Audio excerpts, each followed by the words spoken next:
minota 15 kugira ngo bagire ibyo bakosora barebe icyo baza gukora mu minota 45 n'ice cya kabiri cyane cyane ku ekipe ya Sport Gatongo. Rero ubwo ni wa mupira ruvuye kwa Kwizera Olivier Madon atera dégagement nziza kwa Willy Esombo Onana Maestro acomeka passe ya Mazaria ya chepe ya umupira kwa Mayer Dinjeke nawe ataya yorienta umupira ku kw'iburyo atareba ko muzamagaze aramuprasa kuri premier poto.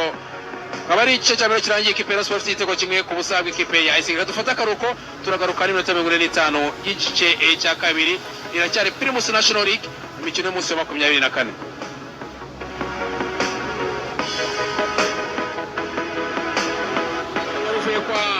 Willy Esombo na Hilary Mike Mutsebi atabyumva neza abareyo hariya hanze ya stade nabo bavuga bati mwakoze basore bacu kutuheza ibyishimo ndetse no kuturisha weekend neza nyuma yo kubona itike ya kimwe cya kane mu gikombe cy'amahoro.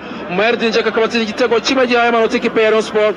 Rayon Sport kabisa inafata umwanya wa gatatu n'amanota yayo 41. Akaba ari ko rero umukino wahuzaga amakipe yombi ugenze ikipe ya Rayon Sport ikipe ya Murera ibonye amanota y'umunsi.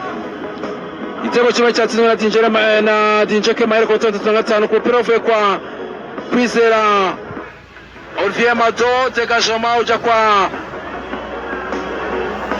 umupira ujya kwa Onana nawe nta kindi akoze nka Maestro yasocomeka agapira witwa rero Dinjeke Mayer arekura umukwaju aterekamo igitego ikipe rero ya Rayon Sport kabebonye amanota 3 y'umunsi wa 24. Tuyutsa ko rero ku munsi w'ejo ku isaha saa 9 n'igice ikipe ya APR izakina na Marine mu gihe ku isaha saa 9 ikipe ya Kiyovu Sport izakira ikipe ya Mukura Victory Sport. Imikino yombi muzakurikirana live.